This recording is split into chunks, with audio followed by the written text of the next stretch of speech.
విజయవాడ నగరంలో బొడమేరు సృష్టించిన బీభత్సాన్ని కొంప కొల్లేరు అయినట్టు బెజవాడ బొడమేరు అయింది. మొత్తం అతలాకుతలమైంది. దారెంబడి ఎంత మందిని పలకరించినా వాళ్ళ పరిస్థితి వివరిస్తూ చాలా బాధపడుతున్నారు. ఇప్పటికే వచ్చిన వర్షానికి ఇంత నష్టం జరిగితే మళ్ళీ వచ్చే అవకాశం ఉంది అంటున్నారు. 35 మంది చనిపోవడం జరిగింది. ఇప్పటికే 35 లక్షల పైగా ఇల్లులు డ్యామేజ్ అయ్యాయి అంటున్నారు. 5 లక్షల మంది డైరెక్ట్గా ఎఫెక్ట్ అయ్యారు. లక్షల ఎకరాలలో పంట నష్టం జరిగింది.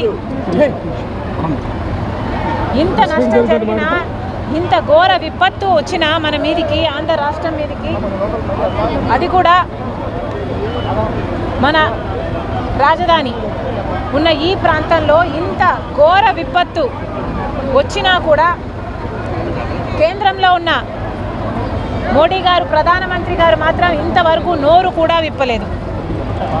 ఇది ఎక్కడి న్యాయం అని అడుగుతున్నాం. మీకు ఇది విపత్తులాగా కనిపించడం లేదా మోడీ గారు అని అడుగుతున్నాం. మీరు అధికారంలో ఉండడానికి ఆంధ్ర రాష్ట్రం నుంచి 25 మంది ఎంపీలు మీకు పనికొచ్చారు. మరి మోడీ గారికి ఆంధ్ర రాష్ట్ర ప్రజలు వాళ్ళ ఇబ్బందులు ఎందుకు కనిపించడం లేదో మోడీ గారు సమాధానం చెప్పాలి. ఇప్పుడే కాదు, గత 10 సంవత్సరాలుగా కూడా బీజేపీ పార్టీకే, అధికారంలో ఉన్న పార్టీలైనా అధికారంలో లేని పార్టీలైనా బీజేపీ పార్టీకే బానిసలుగా మారి మొత్తం ఎంతమంది ఎంపీలు ఉంటే అంతమంది ఎంపీలు 10 సంవత్సరాలుగా మోడీ గారిని నెత్తిన పెట్టుకున్నారు. అందుకు బహుమతిగా మోడీ గారు మన రాష్ట్రానికి వెన్నుపోటే పొడిచారు. మళ్ళీ ప్రత్యేక హోదా విషయం దగ్గర నుంచి మొదలు పెడితే ప్రతి అంశంలోనూ చిన్న చూపే, ప్రతి అంశంలోనూ మోసమే, ప్రతి అంశంలోనూ వెన్నుపోటే. ఇది ఎక్కడి న్యాయం అని అడుగుతున్నాం మోడీ గారిని. కనీసం ఇప్పటికైనా కళ్ళు విప్పండి. ఇప్పటికైనా ఆంధ్ర రాష్ట్రానికి వచ్చిన విపత్తును గమనించండి. ఇది జాతీయ విపత్తుగా ప్రకటించి ఇక్కడ ఏమి చేయాల్సిందో, ఎంత నష్టపరిహారం ఇవ్వాల్సిందో, కనీసం నష్టపోయిన వారి ఇళ్ళకి డబ్బులు ఇవ్వాల్సిన అవసరం ఉంది. కనీసం ₹1,00,000 సహాయం చేయండి. వస్తువులు నష్టపోయిన వాళ్ళకు కనీసం 50,000 నష్టపరిహారం ఇవ్వండి. ప్రాణాలు పోయిన వాళ్లకు 25 లక్షల రూపాయలైనా నష్టపరిహారం ఇవ్వాల్సిన అవసరం ఉంది. పంట నష్టం జరిగిన వాళ్ళకు కనీసం 25,000 ఇవ్వాల్సిన అవసరం ఉంది. ఇలా ఇంతమందికి ఇన్ని అవసరాలు ఉంటే ఒక్క మాటైనా చెప్పుకోకుండా మోడీ గారు తప్పించుకుంటున్నారు. ఇది భావ్యం కాదని, వెంటనే మీరు ఏం చేస్తారో, ఎంత నష్టపరిహారం ఇస్తారో ప్రకటించాలని కేంద్ర రాష్ట్ర ప్రభుత్వాలని డిమాండ్ చేస్తుంది కాంగ్రెస్ పార్టీ. ముఖ్యమంత్రి చంద్రబాబు గారు గత 3-4 రోజులుగా వచ్చిన వరదల్లోనే పర్యటిస్తూ ప్రజల మధ్య ఉంటూ అధికారులను పరుగు పెట్టిస్తూ ప్రజలకు భరోసా కల్పించే ప్రయత్నం చేస్తున్నారు. సంతోషం, దట్ ఈజ్ ఇన్స్పైరింగ్. కానీ ముఖ్యమంత్రి గారు చర్యలు తీసుకోవాలి. ఇలాంటి విపత్తు మళ్ళీ ఇంకా ఎప్పుడే కానీ ఆంధ్ర రాష్ట్రానికి రాకుండా చూసుకునే బాధ్యత ఇప్పుడు చంద్రబాబు గారి షోల్డర్స్ మీదనే ఉంది.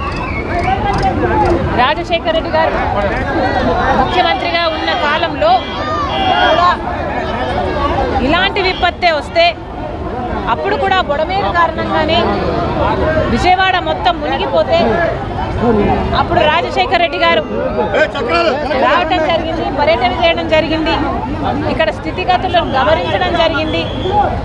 బొడమేరుకి ఏదైనా నిజంగానే చెయ్యాలి, ఈ సమస్యను పరిష్కరించాలి అన్న ఉద్దేశంలో ఆ రోజు రాజశేఖర రెడ్డి గారు ఆపరేషన్ కొల్లేరు, బొడమేరు డైవర్షన్ స్కీమ్కి రూపకల్పన చేశారు. ఈరోజు ఇంత విపత్తు వచ్చింది అంటే దానికి కారణం బొడమేరు నుంచి నీళ్లు పోవడానికి దారి లేక అన్ని దారులు మూసుకుపోయి విజయవాడ నగరానికి ఇంత వరద ముప్పు వాటిల్లింది.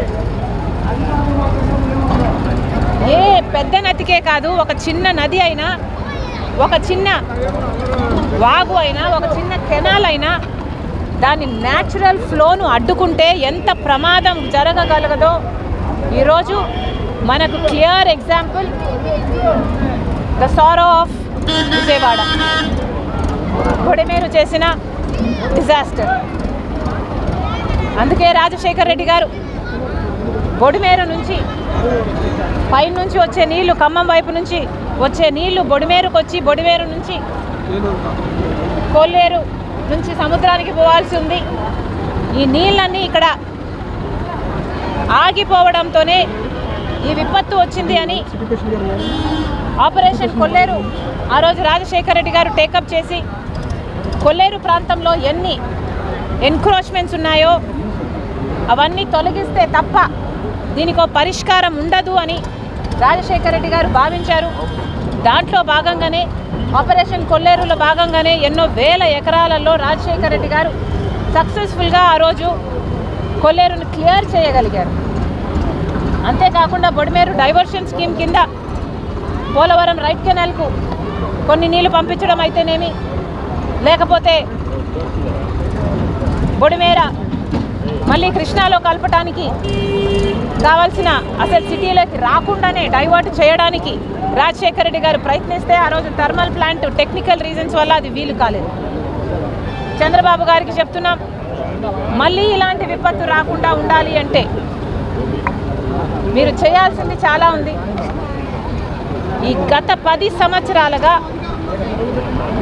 కొల్లేరు బొడిమేరు నీళ్లు కొల్లేరుకు చేరకుండా మొత్తం దారిలో ఎన్క్రోచ్మెంట్స్ దాదాపు 15-20 కిలోమీటర్ల మేరకు ఎన్క్రోచ్మెంట్స్ జరిగితే 90% వరకు కూడుకుపోయింది.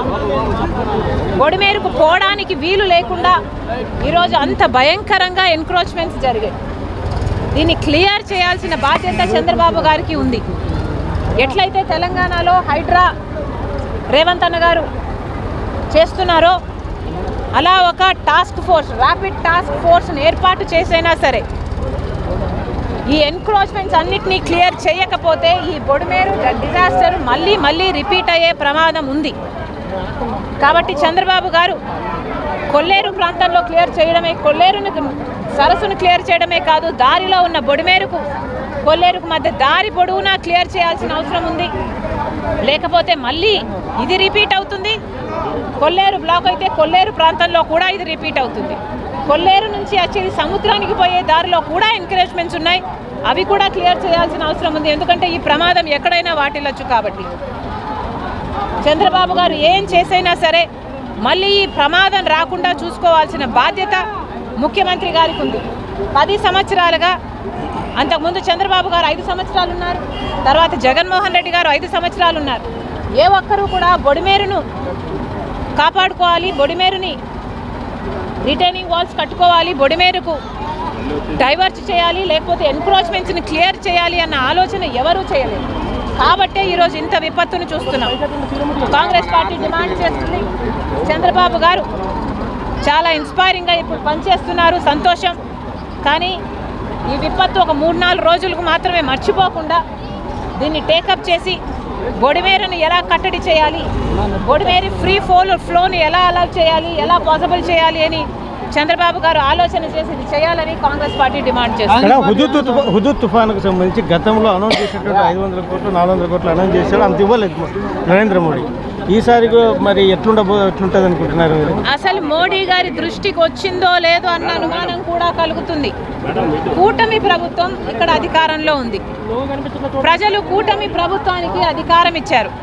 చంద్రబాబు గారికి అవసరం లేకపోయినా కూడా బీజేపీ పార్టీతో కలిసి మరి కూటమిగా ఏర్పడి మరి ఇక్కడ పోటీ చేయడం జరిగింది. మరి అలాంటప్పుడు చంద్రబాబు గారు తీసుకోవాల్సిన మైలేజ్ తీసుకోకపోతే ఎందుకు సపోర్ట్ ఇచ్చినట్టు చంద్రబాబు గారు సమాధానం చెప్పాలి.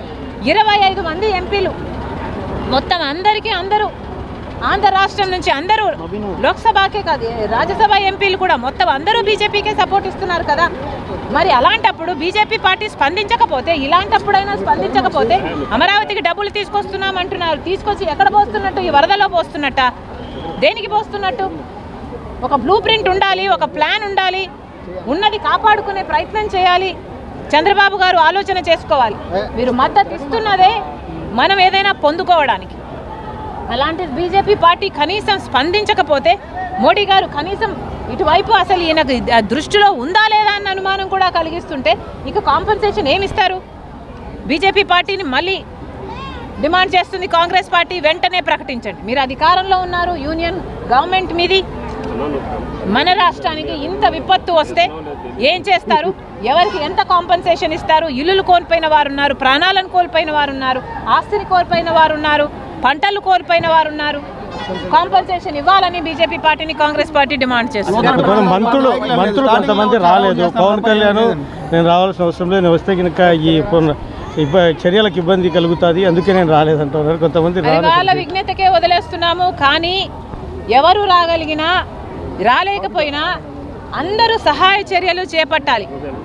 కాంగ్రెస్ పార్టీకి కూడా కాంగ్రెస్ పార్టీ అధ్యక్షురాలుగా చెప్తున్నాను, ఎక్కడెక్కడ ఎవరెవరు ఏమేమి చేయగలరో దయచేసి వాళ్ళు ముందుకొచ్చి చేయకపోతే మనం ప్రజలకు సేవ చేసిన వాళ్ళం అవ్వం.